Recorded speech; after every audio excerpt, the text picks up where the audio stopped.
Hello everyone, welcome to my channel. Keep it simple but significant. I am your host Sasi. Let's start today's discussion.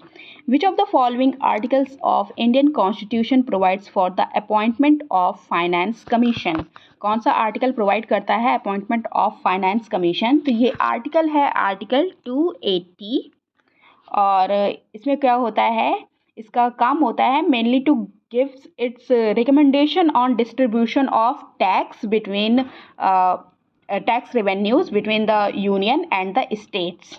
Okay और इसको constitute किया जाता है 5 years के लिए। और पहली बार ये कॉन्स्टिट्यूट कब किया गया था? ये किया गया था 1951 को पहली बार constitute. Constitution makers of India had taken the concept of liberty, equality and fraternity from which constitution? तो हमने लिबर्टी, इक्वलिटी और फ्रेटर्निटी कहाँ से बोरो की है? तो हमने की है बोरो फ्रेंच कॉन्स्टिट्यूशन से। Answer is A. Which of the following is not a fundamental duty? Fundamental duty कौन सा नहीं है? तो to abide constitution and respect the national flag, ये हमारी फंडामेंटल ड्यूटी है। ओके तो ये आंसर नहीं है क्योंकि नॉट पूछ रहा है। To promote harmony and brotherhood, ये भी हमारे फंडामेंटल ड्यूटी है। To uphold and protect sovereignty, ये भी हमारी फंडामेंटल ड्यूटी है। Abolition of titles except military and educational title, sorry यहाँ लिखना भूल गई, educational. So answer is D, क्योंकि ये एक फंडामेंटल राइट है। कौन से आर्टिकल में? आर्टिकल 18 में ये दिया गया है, फंडामेंटल राइट्स है ये। The scheduled tribes and other traditional forest dwellers recognition of forest rights act was passed in which year? तो ये एक्ट पास हुआ था 2006 में। ओके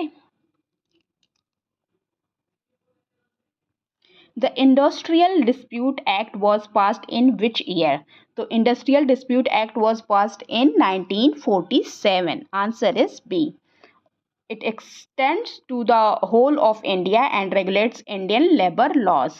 और इसको इनेक्ट कब किया गया था? 11 मार्च 1947 को इनेक्ट किया गया था। और फोर्स में कब आया? 1 अप्रैल से ये फोर्स में आ गया। 1 अप्रैल 1947 से फोर्स में आया। ये इनेक्ट हुआ था इस दिन और इस दिन फोर्स में आया था।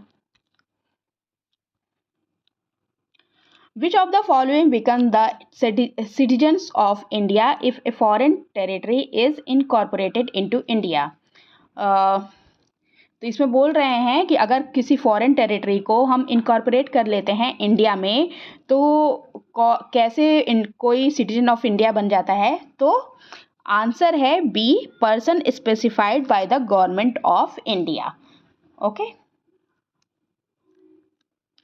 For how much time Rajya Sabha can delay the money bill passed by the Lok Sabha?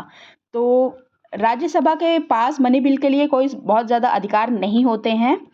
वो उस बिल को क्या कहते हैं, रिकमेंडेशन दे सकता है अमेंडमेंट के लिए, लेकिन वो खुद अमेंड नहीं कर सकता है। और अगर राज्यसभा ने 14 दिन के अंदर, आंसर है 14 दिन के अंदर उस बिल को रिटर्न नहीं किया तो लोकसभा में उसको पास मान लिया जाएगा। Okay Which among the following are considered essential for realization of the highest good of India's citizens?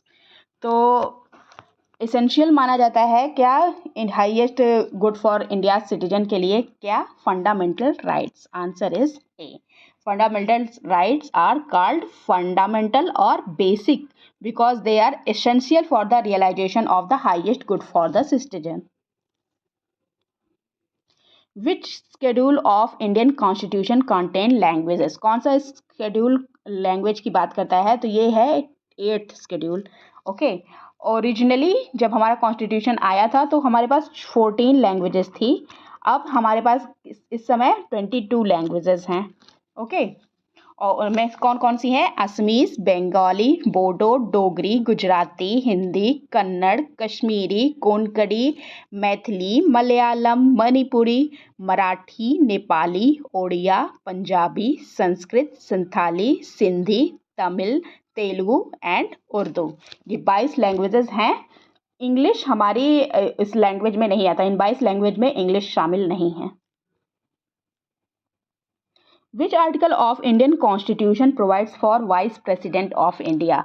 तो कौन प्रोवाइड करता है वाइस प्रेसिडेंट ऑफ इंडिया? कौन सा आर्टिकल? तो ये है article 63। Okay, the vice president acts as president. अगर प्रेसिडेंट absent है तो वाइस प्रेसिडेंट उसकी जगह पे काम करता है, कुछ दिन के लिए, हमेशा के लिए नहीं। That's all for today. If you like my video, please do like, comment, share and subscribe. Thank you.